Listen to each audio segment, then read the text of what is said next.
Disposition du contenu de la page de titre. Dans une capsule précédente, vous avez déjà vu le contenu des 5 blocs de la page de titre d'un rapport administratif. Dans cette capsule, je vais vous parler donc de la disposition de chacun de ces blocs-là et aussi la disposition générale de la page de titre.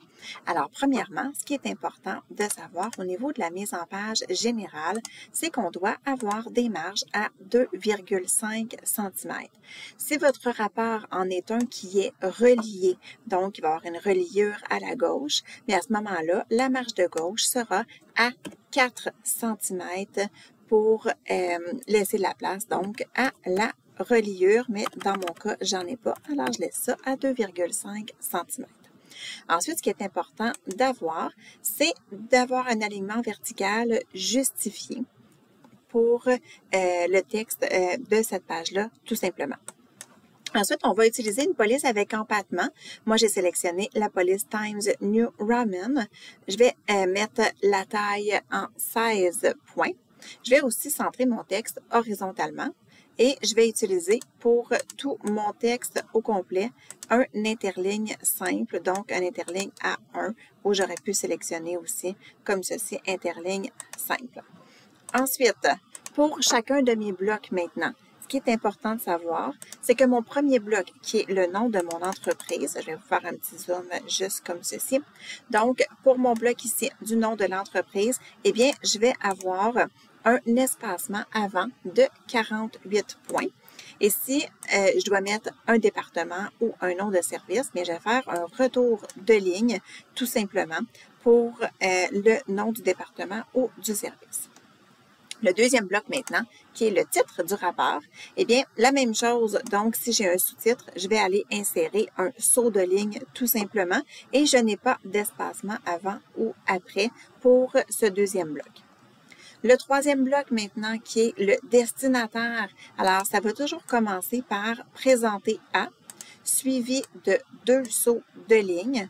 Et ensuite, je vais avoir le nom du destinataire du rapport. Je pourrais faire un autre saut de ligne pour avoir le nom de l'organisation et un autre saut de ligne pour la fonction du destinataire. Si le nom du destinataire et le prénom peuvent porter à confusion, on peut autoriser que le nom du destinataire soit en lettres majuscules. Même chose pour mon autre bloc, mon quatrième bloc, qui est le nom de l'auteur, qui lui va toujours commencer par. Ça va être la même disposition que le bloc du destinataire. Donc, je vais avoir mes 2 sauts de ligne, le nom de l'auteur et je pourrais même insérer la fonction de l'auteur.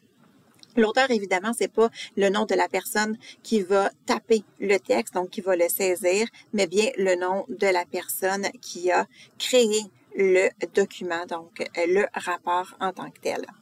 Ensuite, le dernier bloc, le lieu et la date alphanumérique, eh bien, on aura un espacement après de 48 points. On va avoir le lieu si c'est nécessaire et on va avoir la date alphanumérique. Par alphanumérique, on veut dire, par exemple, le 28 mars 2000 quelque chose. Donc, ça va ressembler à ça pour la date alphanumérique. On va insérer aussi un saut de section page suivante pour pouvoir avoir une deuxième page qui se crée. Et mon saut de section page suivante, donc c'est dans l'onglet mise en page. Dans le groupe mise en page, saut de page, je vais aller sélectionner le saut de section page suivante comme ceci pour avoir accès à ma deuxième page. Par contre, ce qui est important ici de faire, c'est que mon saut de section doit être absolument sur la même ligne que le lieu et ma date. Parce que si je change de ligne, si je fais un retour, par exemple, avant de faire mon saut de page, mon saut de section page suivante, bien, vous allez voir, ça va faire toute une différence. Donc, vous voyez que je viens de changer toute la mise en page, toute la disposition de mon contenu, de ma page de titre et on ne veut pas ça. Donc, on garde ça sur la même ligne que le lieu et la date alphanumérique, tout simplement. Alors, voilà donc, c'est comme ça qu'on qu'on dispose le contenu d'une page de titre dans un rapport administratif.